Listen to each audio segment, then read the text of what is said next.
What's up, friends? Welcome to the Don't Stifle Me podcast. My name is Jacob Stiefel, and this is my podcast where I get to sit down with guests from all across music and performing arts, and we talk about how they got to where they are, the challenges that they face, the ups and downs, and all the things about chasing something that you're passionate about in life, and whatever else happens to come up along the way. I am also a singer and songwriter and musician myself. In fact, this weekend, I will be in Daphne, Alabama on Friday, February the 16th, and then in Mobile, Alabama, Saturday the 17th of February. So if you're around there, come hang out. And then next month in March, I will be bouncing all around Texas for like three and a half weeks. I'll be in Dallas area, Austin, New Braunfels, Houston, Galveston, Beaumont, a lot of those places and more. So if you want to check that out, you can find show info all at jacobstiefel.com. As for the podcast here, this episode is brought to you by you and others like you because this is a listener-funded operation. So if you enjoy what we've got going on, then you should click subscribe for sure so you can get all the new episodes. But also go check out patreon.com/DSM podcast. And over there, for as little as $1 or $3 per month, less than a cup of coffee, you can get access to some exclusive behind-the-scenes pictures and videos and that I'll post up from the talks here with my guests and MP3 downloads of some of the songs that we jam on. And there's much more, a lot more over there. And all the money that the $1 or $3 or $5 or whatever that you pledge per month, all that money goes to the upload fees for the podcast and the production costs and equipment and all the things to keep this rolling so I can keep doing these talks and interviews for you out there to listen to. It's just a full circle. People helping people and talking about stuff and just, trying to enjoy this crazy thing we call life. But if you want to check that out, it is patreon.com/DSM podcast. But right now, today, my guest on this episode, which is episode 46, my guest is the one-of-a-kind Benny Carl. Benny is the frontman for the band The Tip, a straight-up rock and roll band from right here in Nashville, Tennessee. Benny came over to the house. We drank a little whiskey. Funny, he got here, and I had coffee and water, and then he came in with half a bottle of whiskey, and I was like, well, shit, I might as well pour a glass myself. So we had some whiskey. We nerded out on some harmonica talk. We talked about hunting and fishing and music and a whole lot more. So here it is, my talk with Benny Carl. Pick it up the piano.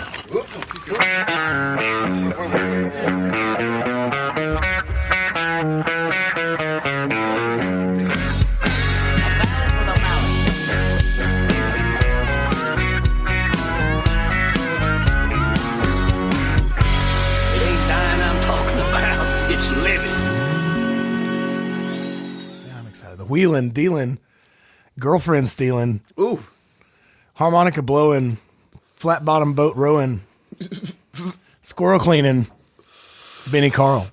that was one of my best intros ever. That was it. I'm gonna hire you as a hype man, I think. Yeah, put that shit on a t-shirt. Put that shit on a t-shirt. Did you write that down?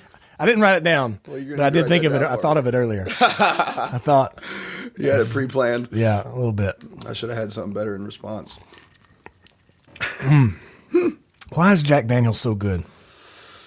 Because it kills all your insides that are hurting. One of my favorite movie quotes. Did you see the newer Alamo movie that came out with haven't. Dennis Quaid plays Sam Houston and That sounds pretty sweet. some other people, whatever. But he plays Sam Houston. He's drunk at some political party and he's talking about Texas and he's like trying to tell everybody they should go to Texas and it's the next big thing. But he takes a shot of whiskey, or he's about to take a shot of whiskey, and he says, if it doesn't burn going down, how can you be sure it's bad for you? Oh, I like that. I like that. Have you ever heard that sex slave song called Thank You, Lord, for Jack Daniels? No. Oh, it's a great one. Yeah. You check it out, yeah. But I'd say Jack is my favorite whiskey. It's just, I always do this when I go to a bar or a party or something where there's choices. I get either overwhelmed by the choices or what, but I always look around. I'm like, oh, that looks pretty good. Oh, I could get that. Just give me Jack on the rocks. I just always do that. It's easy to go. Jack and Coke. That's what. Yeah. So I almost want to get Jack and Coke tattooed on my knuckles, just so if I was too drunk to order, I could just put my hands on the bar and still get it. But I decided to get boat life instead because, you know, down the road, you run into some problems, might not want Jack and Coke tattooed on your knuckles forever. Yeah, and what is boat life going to mess up? That's not going to get exactly. That's just everybody just loves stuff. that. Yeah. How many tattoos do you have? Have you counted them? You want to? Or is it at this? Or at this time, is it all like one? It's like one? I mean, it's like I think after about 10 tattoos, you probably I don't even know to tell you the truth. Then you're just like on my hand alone right here. I got 1, 2, 3, 4, 5, 6, 7, 8 on one hand. So if that tells you anything. Yeah. Then it just becomes I'm tattooed. Yeah. Yeah. I just got my neck done though right here. Oh man, that's awesome. That little ode to Mother Nature. And Adam the Kid, man, he's the best I've ever seen. Who do you? Custom Thrills, Adam the Kid is his name, but he's got a waiting list and everything, but he's worth it. Yeah. You know? Is that here in town? Yeah. Cool. They always say good work ain't cheap and cheap work ain't good, right? I like that. Yeah. We need to start a Benny Carl T-shirt line.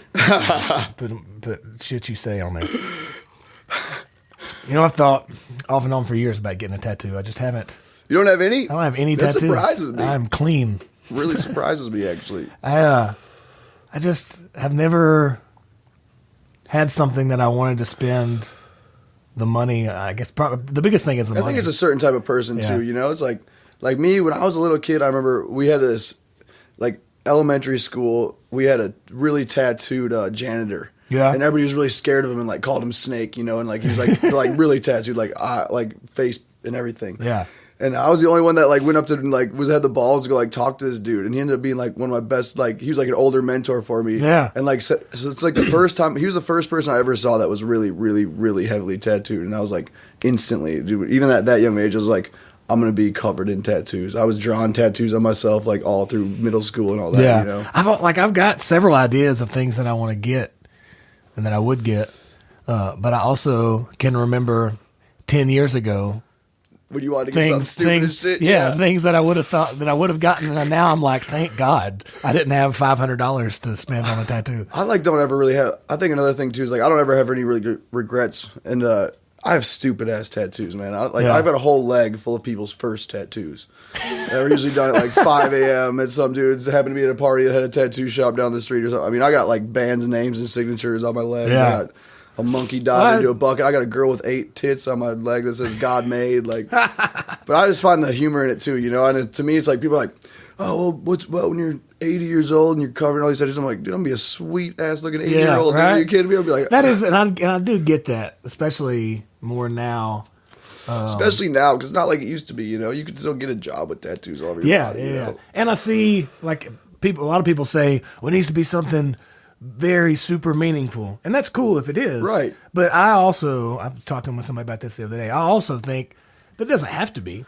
It can be just where you were at that moment in time. You can remember, hey, when I got that's exactly what I was just going to say. Is because it's Slim's not for tattoo me. on his ass. Yeah, I guess that's the only tattoo I ever gave right there. Oh, you gave that to him? Yeah, I gave that to him. Yeah, that was me, Hori Nori #1. That's great. Yeah, and oh man, I can't believe he agreed to that. I still can't. I still can't believe that. His wife at the time, his ex-wife now, was so freaking mad at me. She was dude, it was great. I bet she loved you. What'd you do to my husband's perfect ass? What'd you do to my husband's 12-year-old boy ass? Yeah, I made it look like a 12-year-old drew on it is what I did. Oh man, where are you from, Benny? Where did the legend start? Minneapolis, Minnesota. I say that like I'm really from. I kind of grew up and went to high school in Hudson, Wisconsin. Okay. I ran away when I was like 15 to Minneapolis, which is like 45 minutes away. Ran away from home? Yeah. I just packed up and said, I don't want a curfew anymore.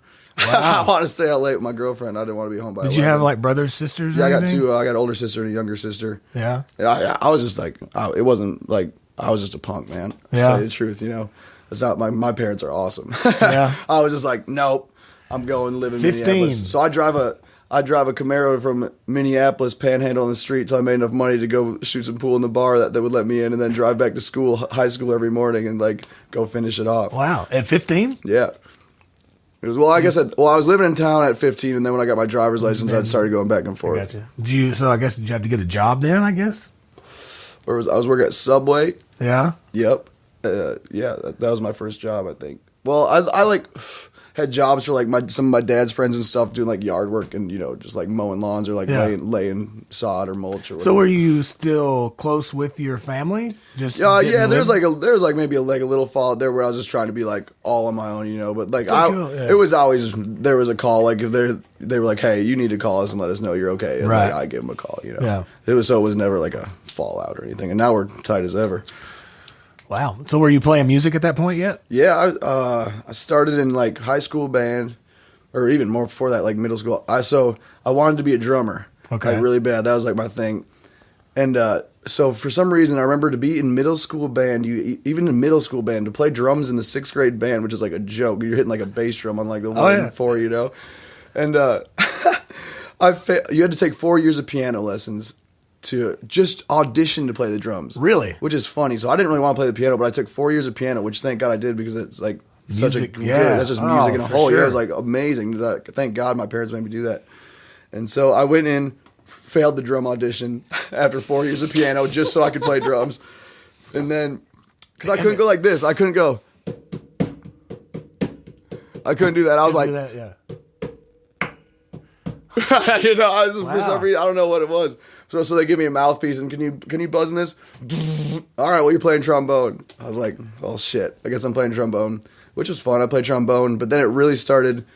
The jazz band instructor came in and he's like, does anybody in here interested in playing the upright bass?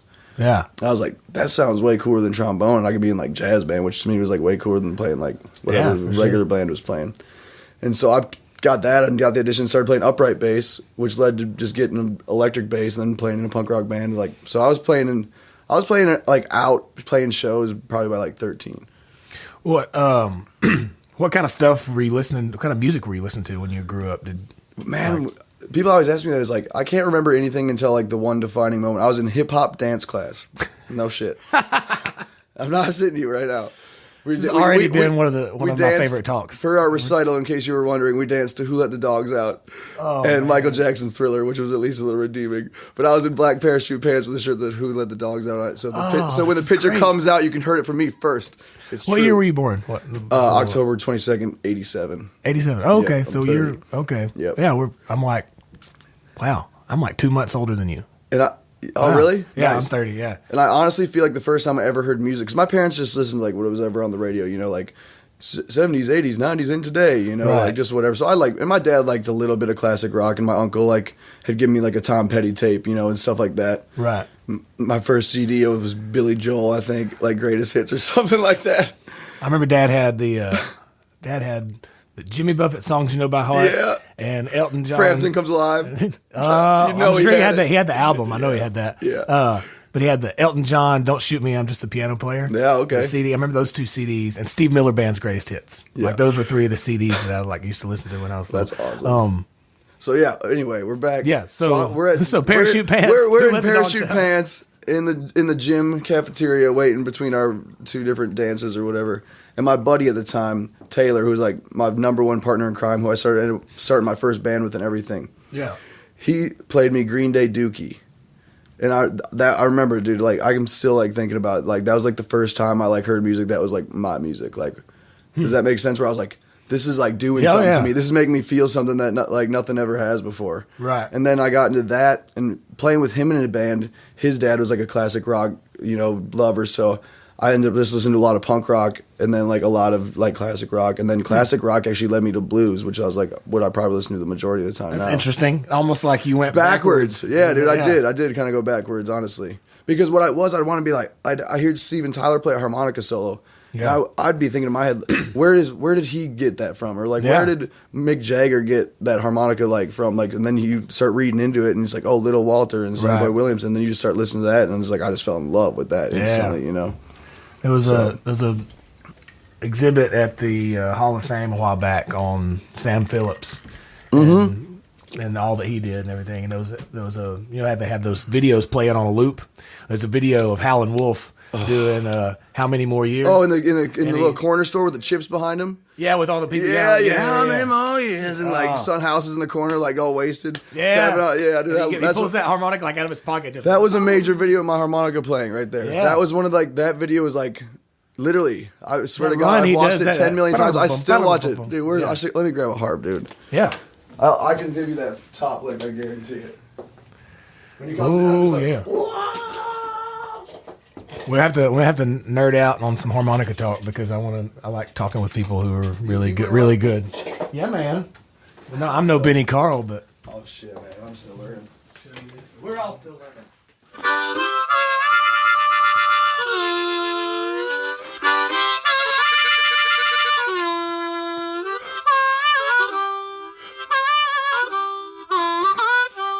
Yeah.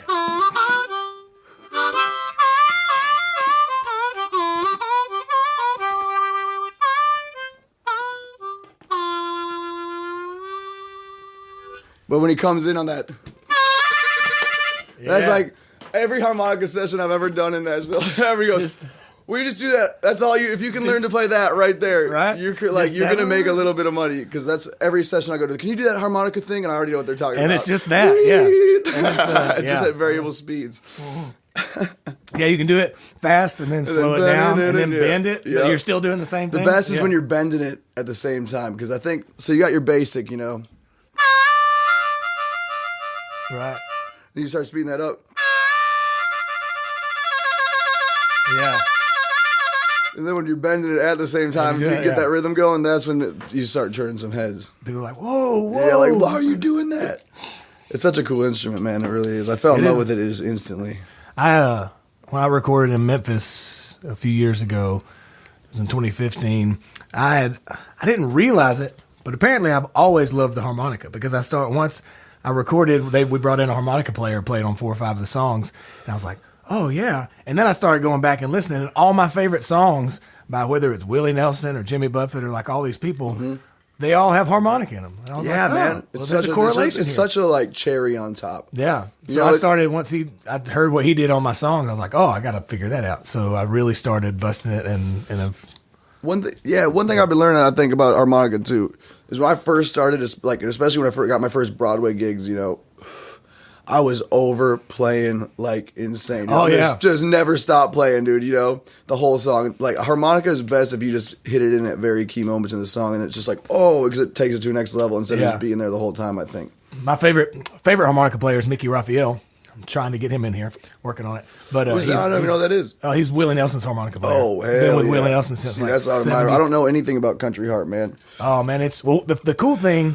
So he's been with Willie since 73, 74, and before that, he was like a rock and roll blues guy, and right place, right time connection. Yep. Ended up hanging out with Willie and some guys in a hotel room, and right about that time, Willie had gotten rid of his steel guitar player. So he was looking for an auxiliary, and he didn't want to get another steel player. That's cool.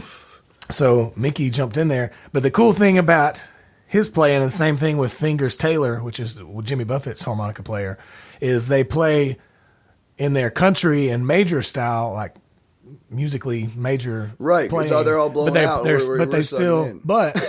they play cross harp. Right. They still play. Oh, they do? They play with the 4. Like if it's in G, they play the C. Yeah. But they do it at the major scale. So, by the way, that harp case is amazing. I made that. You see mine? It's just shit. It's just thrown. Everything is thrown there. So, like the blues thing, you were like that. Yep. But so I was watching videos when I was trying to figure all this out. I was watching videos on Mickey Raphael, who's Willie's player, and I saw where he was in an interview and he was showing this guy the scale that somebody long ago had showed him, and it was. That's awesome. So it's cross harp, but it's still major. Totally. And that's what I've been trying to mess with some of that a little bit, because I'd say that's my like Achilles. Like I can rip the blues like all day, you know, but when it comes to like playing some like straight harp over some country, like man, and that's when it comes to that upper register of the heart, that's still kind of like I don't go up there. Crazy when I don't go up there very often. When you hear him like bending those super high notes, I don't know how you do it. Like you got to have a really nice harp for that's what. What do you play? Special 20s? Special 20 is my favorite. Yeah, I've got like some shitty Johnsons and some. I like special 20s. Bands are good. Yeah, I like when I started, I especially love the special 20 because they're the easiest harp to play. It's like a guitar with a low action, where a marine band is like a guitar with a high action. Right. But the Marine Band, because I think the wood core has that way more like warmer but old school tone than the plastic. But like playing wise, you can just fucking tear apart Special 20s. Yeah. But I break them too much. Honer, if you're listening, dude, send your boy some shit. Yeah, hook a guy up. I got like 48 million broken harmonicas. Apparently, I've taken them apart and like cleaned them before, and I think you can. I've some tried. way you can bend the reeds some way. Yeah, and then you overbend it. It's like a little flat. It'll just drive you Yeah. insane. Oh, Yeah. It's the worst when like I'm too when lazy. one I'm of just the like, when one of the holes goes out and the rest of it's fine. But it's oh, like everybody's you know it's your money note. Yeah, you know it's like, damn it. And then people think you just fucked up, but Yeah, no, but it's you're not like, me. no. It's the harmonica. Oh my Yeah. god, it's the worst. Well, when in another interview I was watching on Mickey Raphael, he was talking about.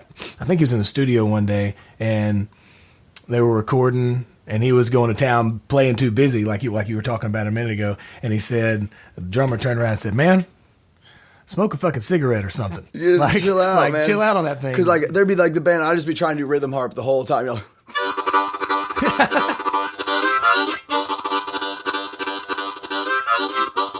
you know, you're like, that is no need for that shit if there's already like At a guitar in times, it. But like, it's okay, but yeah. Oh my god, you can't have that shit rolling the whole time. It's just like, all right, dude. Yeah, Okay. we get it. It's, We get it. You can do that. It's better if you like wait the whole song and then just.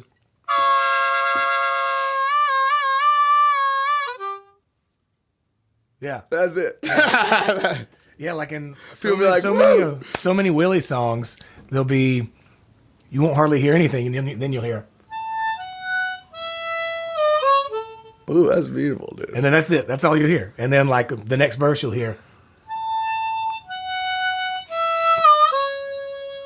Oh, that's like makes me feel like I'm like rolling through a horse, like through the desert with like a wagon or 30-30 and a Colt 45 Yeah. on my fucking side, dude.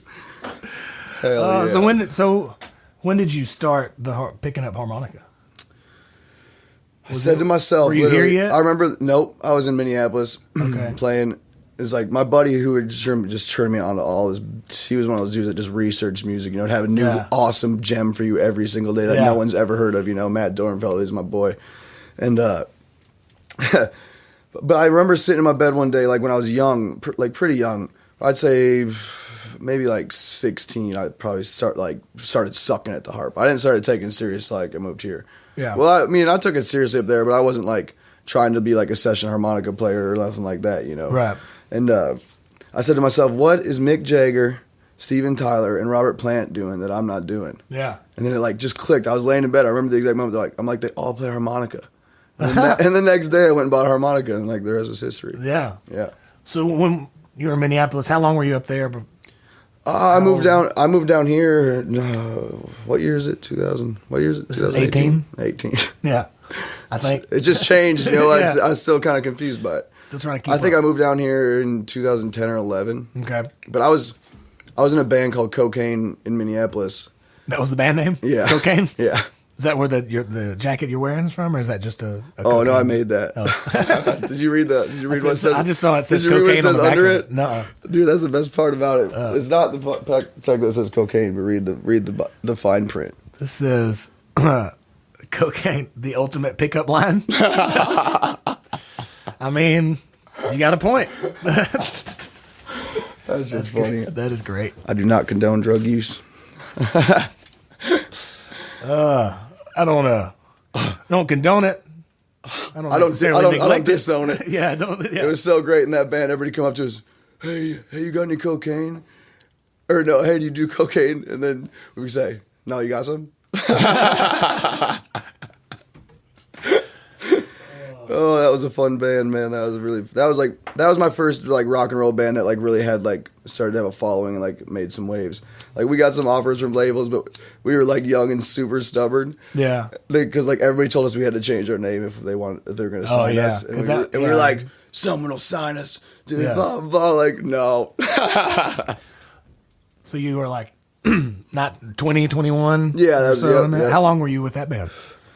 Probably 4 years probably. Just like touring that area? Just that region? area, yeah. We never really like did any big tours, but like we had a really good following in Minneapolis, so Nice. we just stayed there. At what point were you like, I think I'm gonna move to Nashville? Jeff Krantz, your buddy. Yeah, okay. He's the reason I'm here because his band used to come up and play with my band. Okay. When he was in the Effects, Right. They'd come play with Cocaine up in Minneapolis, and we'd always open for them and like set up the party and make sure they were taken care of. Yeah. And so I was moving this girl down here. She was like, couldn't drive a trailer, and she's like, hey, you want a free trip to Nashville? Like, help me move to Nashville. And I was like, sure.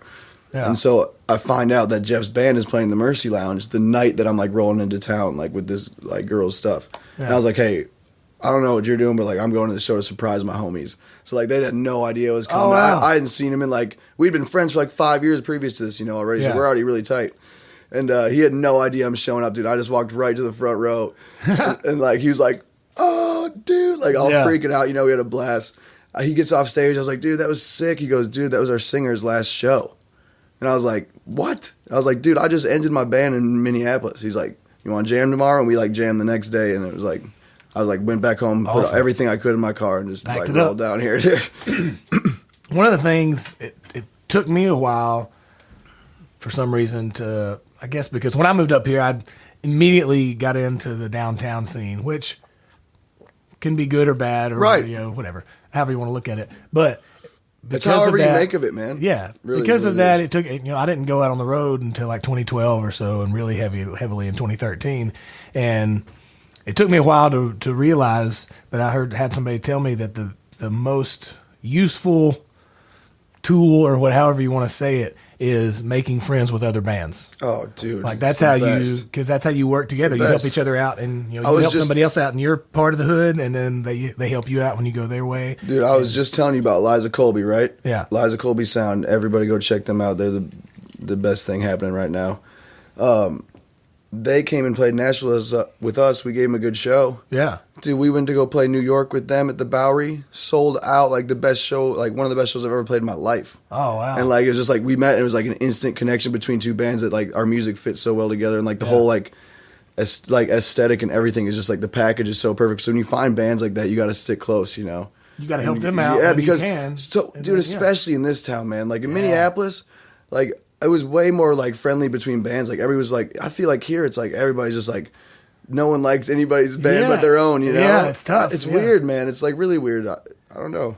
When I first moved here, I mean, there's different people that do, but there's a lot of people that don't. for sure. And there's different scenes, and they don't cross. I wouldn't necessarily want to change anything in my past, but one thing I do wish is that I would have spent more time in my first few years here, like in the East Nashville scene and in the indie scene, and stuff. Because when I moved here, that's what I first did. Too. I wanted to be a guitar player in a band with people who love playing music. Right. And I ended up downtown, which and is cool, you should never lose that either. Yeah, for sure. That's one thing, and especially since I've been playing downtown more and more throughout the years, is like I make sure, actually, I don't try. I make sure that like it never gets in the way of the tip or like, my main goal. Yeah. Like, but I'm gonna go. Like, I've also like played in bands like with the Poor Boys and like and been taking out 2,000 pounds of trash on a Saturday night up a flight of stairs and flipping burgers.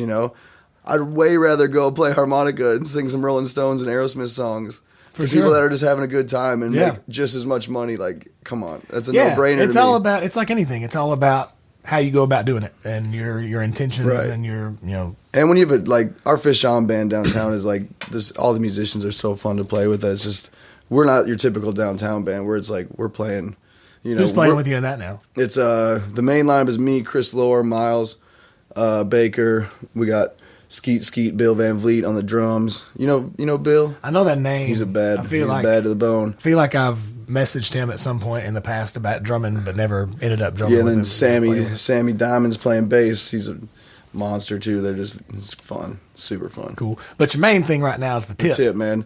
We just got back from the East Coast with that run from Liza Colby. It was amazing. Did Philly, which we love. Shout out to my Philly people.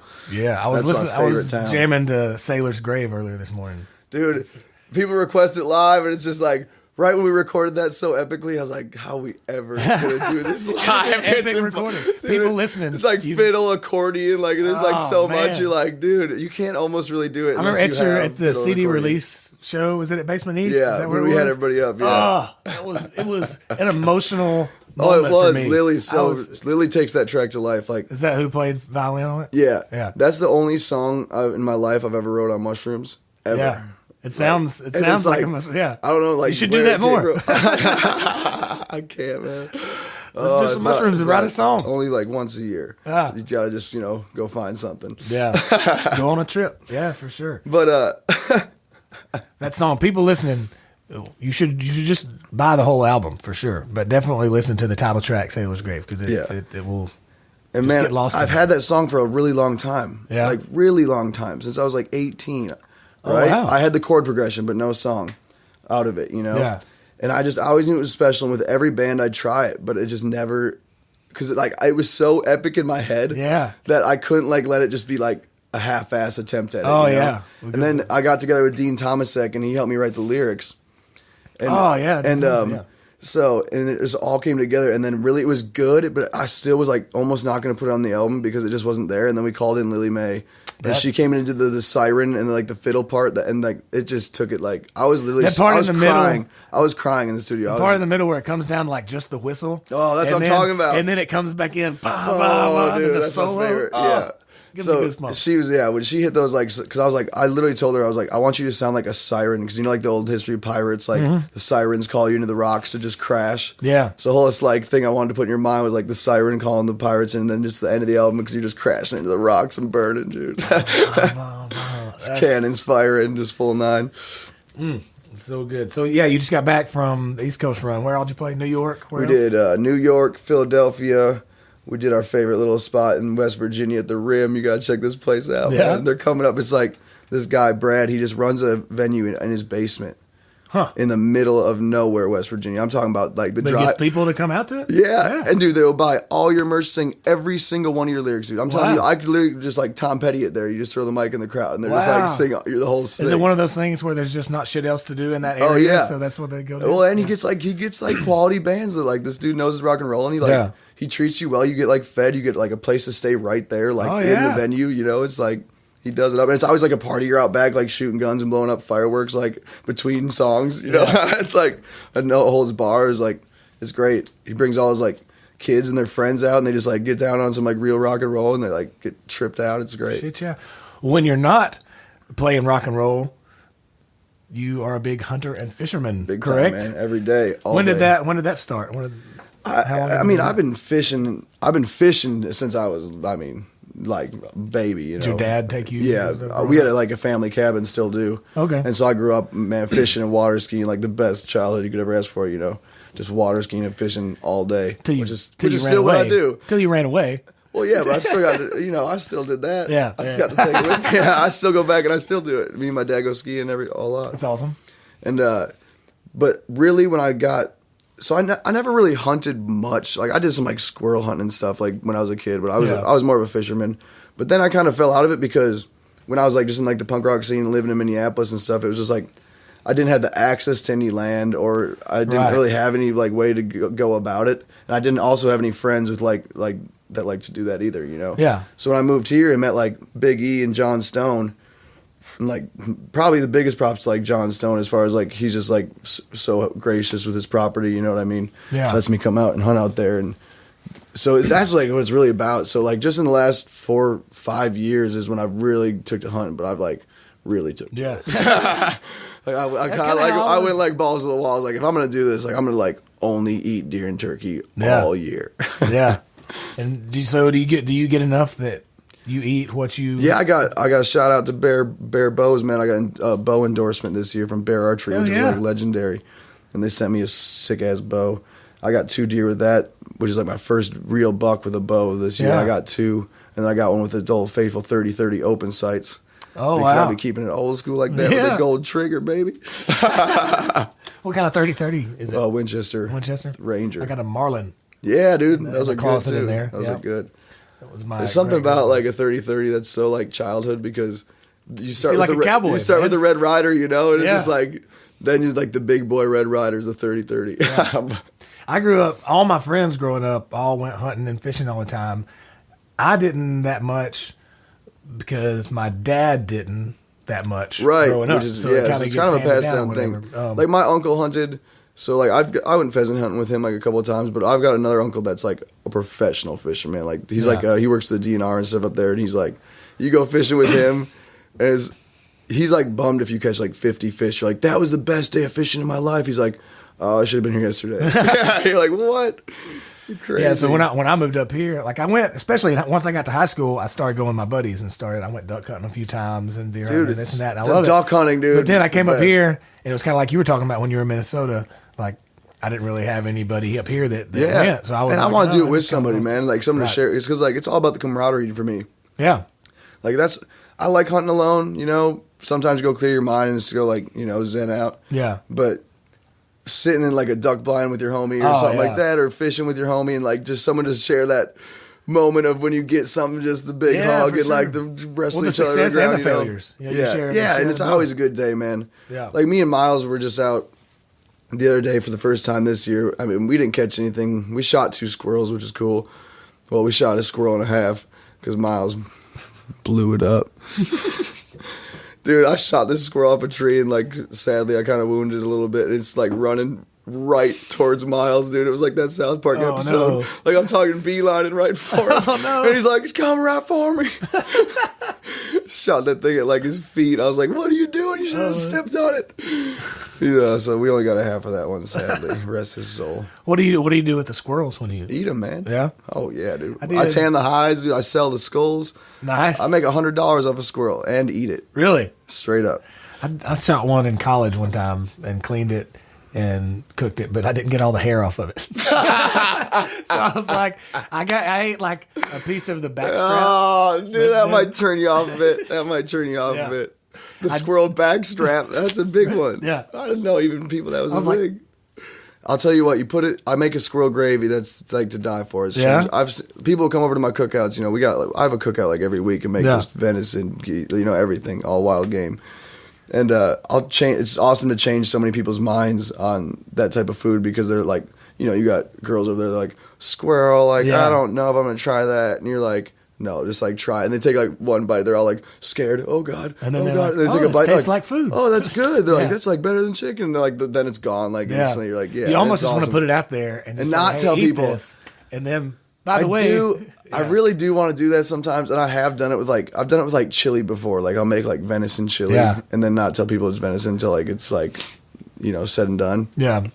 But I don't know if I feel right about serving somebody like squirrel. Like, I don't know. I don't want to punk somebody like that. Like, what if that like really like freaks them out or something? I don't want them to.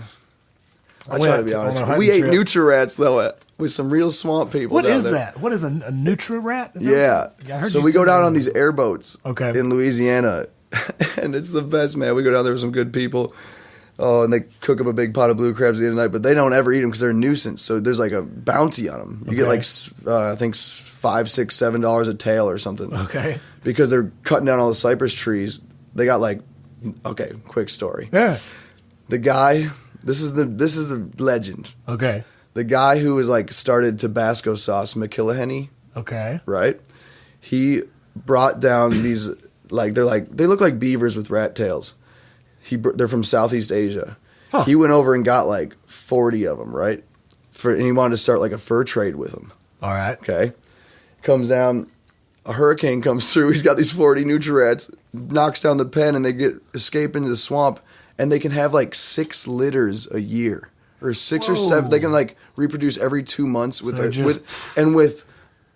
6 or 7 babies per litter. Wow. So like, I think it was 100 turned into 100 million or something in like a matter of 40 years. So like they're just trying to take them out. Wow. Because they're just killing the swampland, So you cooked it and ate it? Yeah, and it was good, man. I tell you, even these like swamp ass motherfuckers, dude, were like, "You're gonna eat a Nutri-Rat?" And I was like, yeah, man. It's like we killed it. Like I don't like to kill shit and not eat it, just for the sake of killing it. But I will down there because I understand that it's like killing a lot of other stuff. Well, it's for that reason, it's for a conservative you don't like cause. To just go out and, I'm not just gonna go. Oh, there's a rabbit. I'm gonna shoot it. No, exactly. Unless I want to eat it. Right. I'm not just gonna leave it. Cause that's important to me. You got to respect the animal. For sure. I think that's a lot of people have the wrong idea and feelings toward hunting for that reason. They think you just like to go out there and shoot We have more respect for most. Well, I mean, I can't speak for everybody, but I can speak for me and myself and who I hunt with. Right. That we have more respect for animals than anybody that's out there going to eat at fucking McDonald's or something. Shit, you know what I mean? Like where do they think the food? Even people that are vegetarians or vegans or whatever, if you're eating if all you're eating is vegetables, well, guess what? Those vegetables are grown in fields that get harvested and with tractors that run over baby deer like all the time. Yeah, like all day. There's right? death that, I mean, it's, There's like a really famous quote by Fred Berry. He's talking about, I don't know the exact quote, but he's talking about how he kills animals more humanely than nature does. Because, think about that.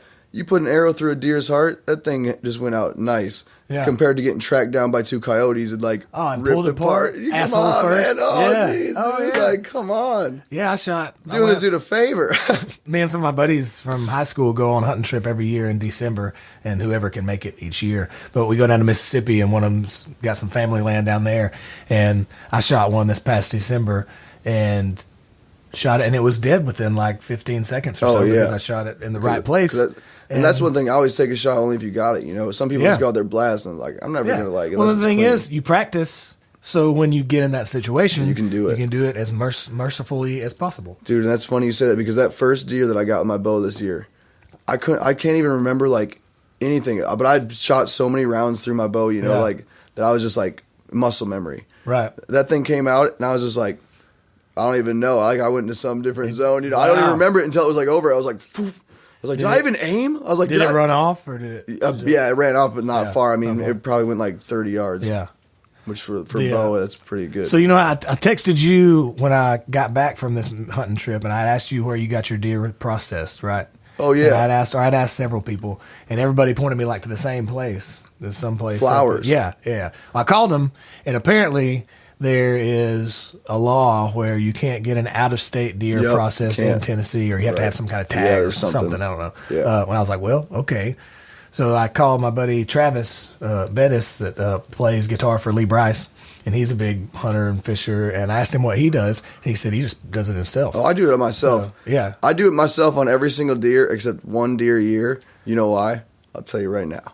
Because Flowers makes these jalapeno cheddar snack sticks. Oh, yeah. That I can't recreate. I always butcher my own deer every single time. Yeah. Every single time. Well, I did it this time, and it was awesome. It was it's awesome. Process. It makes it. Oh, and then when you go from the preparation to practice shooting to preseason scouting to all that, the way and then to the hunt, and then the process, and then cooking that, and then eating it. It's just it tastes the best of anything it's ever. The best. I'll take that over a $400 steak any day. Yeah. So I had for Christmas, I had a few people over one night, and I had some turkey that I cooked up, and then some chicken, and then I had this venison, some ground venison that I made up. We were having tacos, and that ground venison was gone before everything else. And I felt great because I harvested that. I like to do my grind because I'll grind my own venison. Yeah, and because venison isn't very fatty, so I'll put a bunch of bacon in with it. And then you can and then it gives it that more of a beef, or more, so you can make burgers out of it.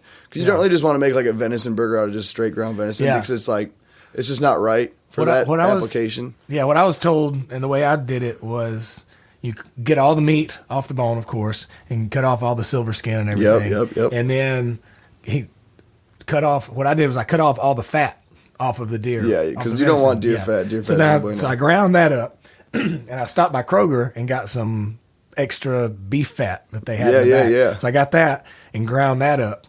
Then mixed it together and re-grounded it all up together again. Right there. That's how you do that. Great. That's how you do that. Delicious. For sure, But it's all gone. You're making me hungry, dude. We're going to go get some food after this? Well, maybe we should. I'm going to go steal some from your freezer. Dude, you can. It's just sitting back there. No, I didn't say that shit. Have you ever had elk? Oh, my God. Dude. I've never had elk before. You never? No, I won't. Dude, okay. Elk is amazing. Amazing. Yeah. The best, though, the best, in my mind, antelope. Really? Do you know antelope is the... I'd like a Snapple fact right now. I want a Snapple fact of the day. Antelope has the most different number of species of antelope than any other animal. Really? There are antelopes that are 10 pounds, little miniature tiny ones, and there are antelopes that are, the pronghorn species. 2,000 pounds, or however, huge. Right? Pronghorns? I think so. I don't know. I saw that in the Las Vegas Natural History Museum. Really? Yeah. Really? Can we get a fact check on this? I tell most people that. More genus and species? More something. I don't know what the right word for it is, Benny Carl. Don't test my facts and knowledge. Antelope. Where did you shoot at? Did you shoot an antelope? No, John has so much wild game that I just get lucky. I hadn't seen John Stone. You got to get him in here. John Stone, we're calling you out. You got to get on Don't Stifle Me. Yeah. By the way, love the name. Yeah. Don't Stifle Me. People still say, I love the logo don't stifle too. me with like Jacob Stifle. Too. No. Don't Stifle Me. Do you have a song called Don't Stifle Me? I don't. How do you not? I don't know. It's a good one. That's a good idea, though. All right. You better I have the intro song on that. this. I wrote, so I guess that's. Can you cue that up? Where's my guitar? No. You got to listen to the episode to hear it. It's at the beginning. Oh, dude. Interesting. Also, fact about the. I forgot we're even recording right now. I was just hanging out. Yeah. What's what we're doing? Also, the intro song that happens at the beginning of the episode, it's only like 15, 20 seconds long. But if you listen, I tried to make it the most unique to me that I could. So I wrote the riff, and we went in and recorded at a buddy's studio. But then I took that, and I put in, at the beginning, is the sound of an espresso machine, because I drink a lot of coffee. And then in the background, there's a little clip of a Jerry Jeff Walker song, like them just kind of sitting around the studio in between tracks or whatever. And then there's a line from a Willie Nelson movie about halfway through. Go ahead. What? Yeah. Yeah. Oh yeah, that. Yeah. Yeah. Smoke it up. Oh yeah. So and then there's like a clip. There's some crowd noise from a Jimmy Buffett live album. And there's a line, Robert Duvall from Lonesome Dove. Like all that's in the background of this song at the beginning of the episode. So interesting knowledge for you out there listening. Nice. How many followers are we at right now, dude? How many people listening right now? Right. Well, who knows? Right now, technically, right now. Are we live? Technically, no. Nobody's listening right now. We're just sitting here talking to each other. But at some point, they will listen. Most episodes you get, I don't know. I'm gonna blow it up, dude. A couple hundred downloads. I'm gonna blow it up for you. Do it. I want to get blow it out. Blow it up. Blow it in. We need to get some people. We need to definitely gotta get John in here and talk to you. Yeah. We'll get Dixie. You gotta get Dixie Carl in here, man. Oh, Dixie? Come on. Yeah, I'm calling him out. I'm making some call outs right now. John, I love John Stone to death. He was, when I first moved to town, I knew him and one other guy. And John, I would go out, like I didn't know anybody. So I was just going out trying to meet people and sitting in with folks. And anytime John was playing at Tootsie's, he was like, man, come out anytime I'm playing. He'd always get me up and play like 3 or 4 songs, however drunk I was. I can't even say enough nice words about that guy, how much he's done for me. Man, it's from Alabama. Some of the best things in the world come from Alabama. Roll Tide, baby. Yeah, man. Dancing around. Can you hear me over here? Mixing drinks and calling people out, talking about harmonicas. All right, you want to play a game? Sure. What are we doing? You have to do it. You have to rhyme a fish with a sexual term. Like, if it smells like flounder, pounder. Ooh. If it smells like bass. Nah. Finger in what? Oh man! Come on, you can't rhyme with bass and be sexual. if I could put it in her. I didn't want to be you don't want to be vulgar. No, I don't care. No, but I was trying to be. My mom's listening too. Sorry, Mom. Well, the automatic, obvious thing would be put it in her ass. But I was trying to think of something more clever. Obvious. More clever, but all I could think of was ass. See, that's why you're a better songwriter than me. I'm just like, yep, that's gonna do. Yep, put Smells it in like her ass. ass. Put it in your ass. Write it, rap it, sell it. Actually, I was also, while you said that, I was trying to think of something that rhymed with crappie. That's a hard one. That's a tough one. If I got you, if it smells like crappie, do it in the jalopy. If it smells like brim, might be a him. I was going to go with something to do with rim. But yeah. That would have been a cop out. We're having fun over here, people. All right. This is fantastic. Did you practice your radio voice before you started doing this? Like, no, I didn't. What is my radio voice? Am I going to be smooth? No, sultry? I have to, especially when I do the intros and outros and it's just me sitting in here. At first it was difficult because I had to And especially if I went back and listened to some of the earlier episodes the other day, I was like, man, I sound so uncomfortable, because I've gotten more comfortable as time's gone on. Because at first I was like sitting in there by myself trying to sound like I'm talking to people, but I'm not. I'm sitting here by myself. But I am, but I'm not. So you're like going from both sides of the desk. So Jacob, jump up and run over when you first moved to Nashville, how did you really feel about it? Well, when you well, man, I felt really good about it, but when you started playing when you started playing with Krantz. Yeah. So did you jump in? Were they still the Effects? We changed our name to Sweet Lady Jane. Okay. Which we have matching tattoos on the back of our necks talking about bad tattoos. Of course you do. Mine is worse than his, but they're both really bad. Don't you have like a pirate ship on your that's ribs my first or somewhere? One. That was my first one, Teddy Guns. I got that on a kitchen. I got that on a kitchen table. Awesome. That's actually pretty. That's pretty. That's sweet. really good for a kitchen table tattoo. I mean, I don't think you can get it better. For a kitchen table tattoo. How long was Sweet Lady Jane? Sweet Lady Jane, yeah. How long was that a thing? Not terribly long. Maybe like a year and a half, 2 years. I don't really know timeline very well. But then me and Jeff ended up starting the Poor Boys, which lasted for a long time. Yeah, like 3-4 years with Slim. That was when I met. Yep, that's when I met you guys. Yeah, man, that was a good band too. That was some rock and roll. Yeah, I remember going to see one at the End. Is that right? Is that a place? Yeah, we used to play there. Yeah, that little punk bar. Yeah, it was loud, but it was great. Yeah, which pretty much sums up. That's the usual review. Most of your bands. Yeah, pretty much. Oh, favorite part about the Tip album release show was when didn't you have a blowout in your pants? Oh man, I'm known for the blowout, dude. Like you had on like some awesome leather pants. Oh man, and then all of a sudden, not even one song in, it was like, oh no, it was like the intro to the first song. Yeah. Welcome to the night. I'm doing the high kicks. Whack! All of a sudden, I felt a light breeze in my undercarriage. And I was full frontal. I'm glad I didn't get an indecent exposure ticket for that. As soon as the song was over, you said, does anybody have a safety pin? Oh, and that was the worst, because then they safety pinned it, and the safety pin popped open, so now I'm standing on a landmine right here. I just like, if I move to the left, you don't know. Yeah. When... I've done that 3 times on downtown, too. Oh, my God. I had to duct tape my pants back together. One time I ran over to Legends Gifts and bought a pair of, like, neon orange, like... leggings. Yes, of course. What's coming up for the Tip? We got the Kid Rock cruise coming up, man. Awesome. Oh yeah, man. I saw the lineup for that. That's gonna be fun. We're gonna be out there with Tim Watson, John, dude. Everybody. It's gonna be the big rock show. We know so many people on that boat. It's gonna be great. Yeah. Oh man, I can't. But you're not gonna drink any. None. No. 0. No alcohol or drugs will be on that It boat. was in the rider. Make sure we don't get anything. Yeah, in the rider. There can't be any booze. We're going to have to try to take it easy, though. A little bit, you know? In a situation like that. At least so you can We can go crazy. We can go crazy after we play. Yeah. I mean, we go a little crazy before we play, but we can't go full crazy. Yeah.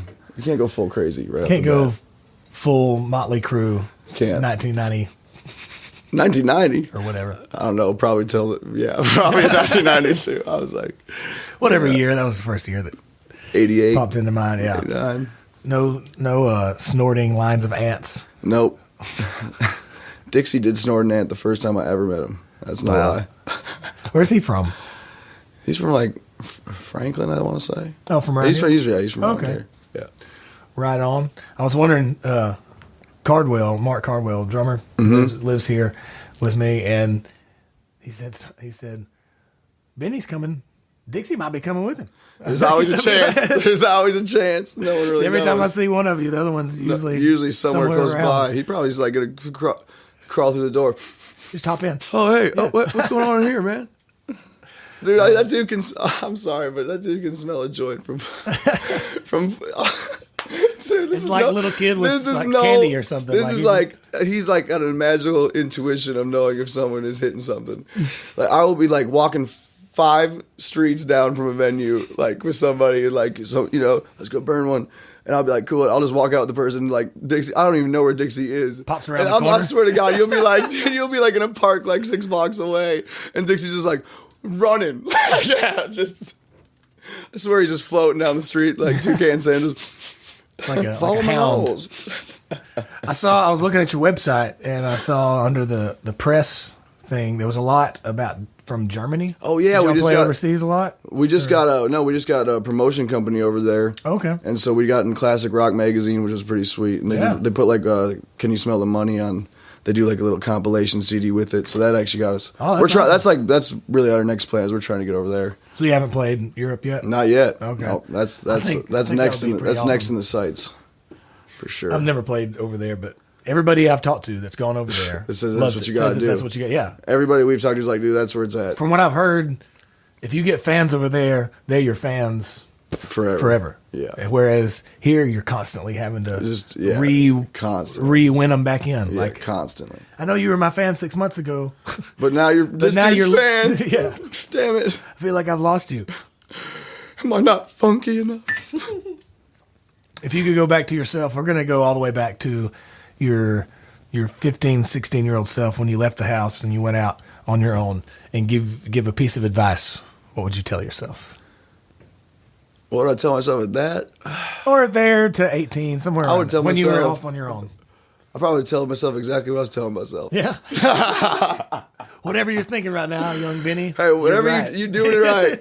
If it was me right now, I mean, I'm having a good time, man. Yeah, man. You know, I'm living the dream as far as I'm concerned. It's a good thing. It's so unfortunate that there's so many people that don't. You know what I tell myself? Don't know what I tell myself, don't believe none of that shit when you say you're going to get signed. Yeah. It's so unfortunate that so many people, not that they're not happy, but that they don't even know what they could do to be happy. Right. Like, dude, and that's where the hunting and fishing comes. I literally every single day of my life do what I want to do. Yeah. And get paid for it. I either go fishing or go hunting or go have, brunch with my, go do, and then I go play a show and then it's every single thing. I never am like, oh man, I got to go do this except for today. But no. Except coming here and talk to me. You're like, can we push it to 1:30? I was like, yeah. I was like still in bed. I was like, that's perfect. Yeah. How about 2:45? I had to go to the gym. And you're looking good, dude. You're looking good. Trying, working on it. Looking stout. You're a presence. You're a presence. I told our buddy Slim, I told him the other day, we were talking about you, and I said you should have your own outdoor, I don't know if it needs to be a YouTube channel or a TV show or something. We've been talking about because you're such a character and an awesome guy, and you're really good at outdoors things. Yeah. I've been talking to a lot of people about that, actually. It would be fun. It would be fun to follow me around for a couple of days, I'll tell you that much. I have no doubt. I think it would be one of those things especially if you got it all in there, if you had the outdoors and then going playing rock and roll and then having a late night feast bonfire, cook, that would just be what I would want it to be, and I'm pretty much like this with everything, is I would want it to be real and authentic. And not you don't need with your life. You won't need anybody to be like, hey, we need this to happen or this should happen. No, I would just literally a cameraman to follow you around. I wouldn't do it if it was like that. Yeah. I really wouldn't, because let's throw some drama in here, you get in a fight with Jacob while you guys are out duck hunting because he forgot the bologna sandwiches. No, dude, that would never happen. I would let's just shoot a duck and start a fire, man. Neither of us would care. It's nuts. I think we should play some music. Let's jam out, dude. Let's do it. Well, thank you so much for talking. Oh, thank you so much, Benny. man. I appreciate you having me, man. That was fun.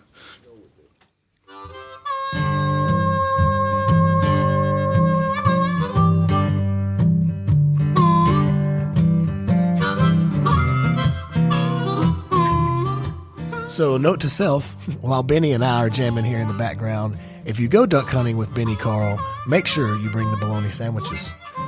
Thanks to Benny for coming in. Thank you, beautiful people, for listening. Make sure you go check out Benny's band, The Tip. Their website is www.thetipband.com. They are on Instagram at The Tip Band, and you should definitely go download their album Sailor's Grave. At least go check out the title track to it. It's called Sailor's Grave, and it is badass. And I will have links to all that and more over on the show notes page, which will be found at www.don'tstifleme.com/046. Episode 46. Boom.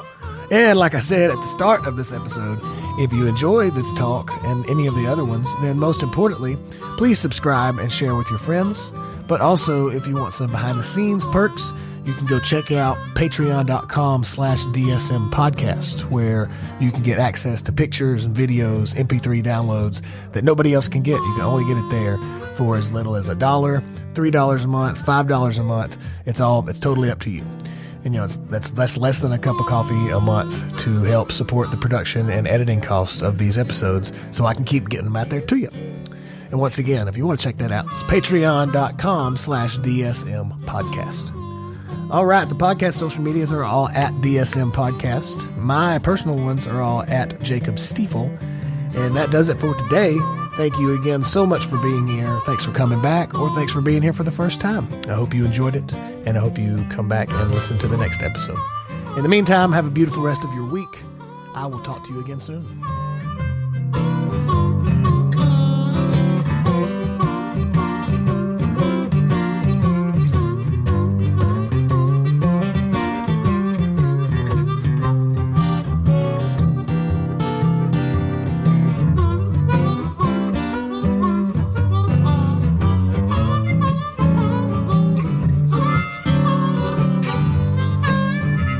Take one more.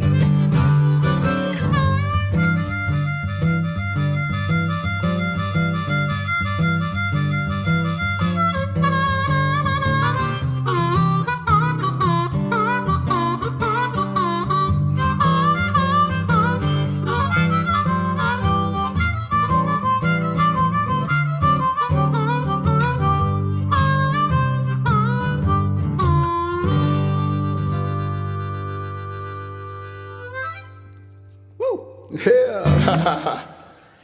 Well, there's our first single from the Don't Stifle Me band.